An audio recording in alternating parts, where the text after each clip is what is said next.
জুলাই সনদের আইনি ভিত্তি দিতে হবে, এমনটি দাবি জাতীয় নাগরিক পার্টি এনসিপির। কেন্দ্রীয় শহীদ মিনারে আয়োজিত সমাবেশে এই দাবির কথা তুলে ধরেছেন দলটির নেতাকর্মীরা। তারা বলেন, রাজনীতি করেই জাতীয় সংসদে যাবে এনসিপি। দেশজুড়ে এনসিপি কর্মীদের বাধা দেওয়া হচ্ছে বলে অভিযোগ করেন দলটির কেন্দ্রীয় নেতারা। মাসব্যাপী এনসিপির জুলাই পদযাত্রার স্রোত রোববার মিশল কেন্দ্রীয় শহীদ মিনারে। সমাবেশে দলটির কেন্দ্রীয় নেতারা বলেন, জুলাই সনদকে আইনি ভিত্তি দিতে হবে, রাজনীতি করেই সংসদে যাবে এনসিপি। নতুন যে বাংলাদেশের স্বপ্ন আমরা দেখি, সেই বাংলাদেশে আমরা আর বিভাজনের রাজনীতি দেখতে চাই না।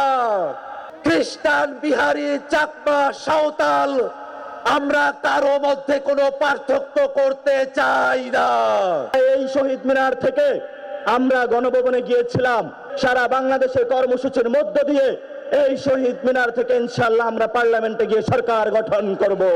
এনসিপির নেতাকর্মীদের বাধা দিলে রাজনৈতিকভাবে মোকাবিলা করা হবে বলে জানান দলের নেতারা। বান্ডেল থাকলে প্রতি সেনমানিতে টাকা বাঁচবে। বিকাশ সেনমানি বান্ডেল কিনে জিতুন প্রতি লেনদেনে।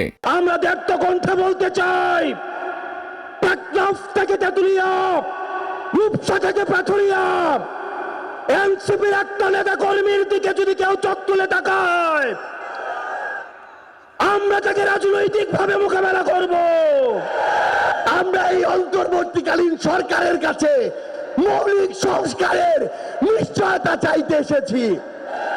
আমরা আমাদের অসহায় শহীদ পরিবারগুলো, একমাত্র অবলম্বন হারানো শহীদ পরিবারদের পুনর্বাসন চাইতে এসেছি।